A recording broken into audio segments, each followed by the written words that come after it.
Neighbors are speaking out tonight about the Morrice-area man police say killed a 25-year-old. Mark Lantusky was charged with open murder and mutilation of a human body. This happened yesterday after police found the body of Kevin Bacon in his home over the weekend. Fox 37 Christiana Ford talked to people who lived by where all this happened.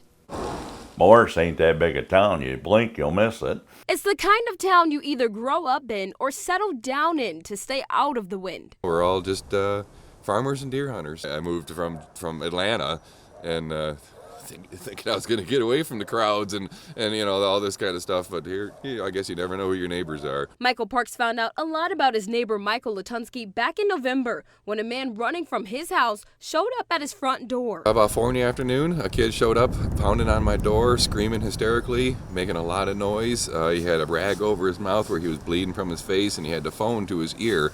And my dog started barking. I ran to the door, and I'm like, what's the matter? What's the matter? Because he was just screaming hysterically, help me, help me, help me. He says the 29-year-old was wearing nothing but a leather kilt. A gentleman pulls into my driveway and gets out of the truck, and he's wearing the same type of getup that this kid is wearing, which is a leather skirt and these leather belts and no shoes, no shirt, and it's really cold out and very strange. That was his first run-in with his neighbor accused of killing and mutilating the body of 25-year-old Kevin Bacon. On Saturday, police found Bacon's body at Lansing's home. It's just mostly shock and awe that something like this could happen in their small town. Shock from Lansing's estranged husband as well. This is not the man I fell in love with and married 5 years ago.